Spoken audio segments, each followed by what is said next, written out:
Good day, everyone. Welcome back to another episode of Pillow Talks with Klei. How's your day? I will share another topic to all of you, but before that, let's first have a short recap about what we've tackled in the last episode. In last week's episode, we've tackled about the human person, what intersubjectivity is, and what it means to have genuine communication. The lesson is just simply do not treat a human person as an object. In today's episode, we will be talking about the human person and our respect for persons. Let's get it started right away. Our topic for this week will begin like this.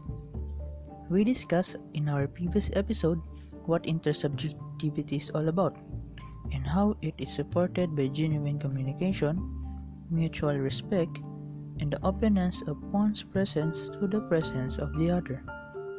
This understanding of intersubjectivity is grounded on the notion that the human person has the freedom to realize his or her potentials, that ultimately we are the responsible for consolidating our personality by the decisions and choices that we make. This is true not just to ourselves, but to others as well.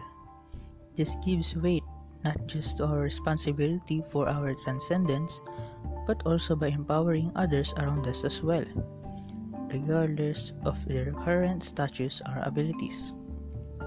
This week's episode in our journey in understanding intersubjectivity allows us to further solidify and consolidate ourselves as being for others as we appreciate the uniqueness of all human persons, particularly our PWDs and those from the underprivileged sectors of society. We must learn, therefore, to silence the minds that tend to totalize things and persons and wait for the other to teach us something new. Because if we can never fully know the other person, because they are infinitely transcendent, how can we possibly understand them? Let's answer this question in this week's episode. Let's go. Being poor at some point is perhaps one of the universal and most commonly shared reality by individuals across the globe. Additionally, the notion of poverty is not one-dimensional or does not simply relate to the lack of financial means. Several different concepts and measures of poverty relate to its various dimensions. Each of these dimensions has the common characteristic of representing deprivation that poverty encompasses, whether it be about income, health, education, empowerment, or working condition. Aside from persons who are in the grip of poverty, we also readily assume that persons with disabilities have such a pitiable and difficult life. However, we should not treat them as lesser human beings.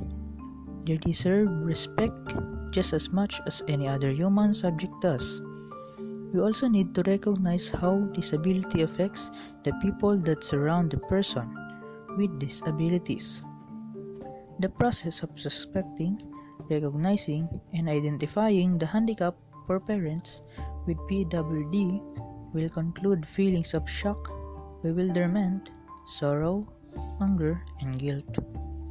Many of us cannot seem to understand this because we project our definition of a happy life on them, but they are different, and we need to recognize and respect that. We will never fully understand the world of a person with disability, or someone in poverty, or the person victimized by abuse or harassment unless we experience it ourselves. The best that we can give them is our listening silence. But how do we exhibit genuine listening to the other person? Do not invalidate their feelings. Do not give advice if they are not asking for any. Do not philosophize their situation. Do not say, "I know how you feel," hastily. Do not say, "If I were you." Now let's go back to our earlier question. If we can never fully know the other person because they are infinitely transcendent, how can we possibly understand them? The answer for that question is just simply put yourself in the shoes of the other person. Did you learn other ideas in our episode for this week? Did you enjoy it? Let me know by just leaving a comment. Please like the video and don't forget to subscribe and hit the notification bell so that you will be updated to my future videos and episodes that will talk about philosophy. Thank you and see you again for another episode of Pillow Talks with Klei. Paalam and mabuhay. Peace out.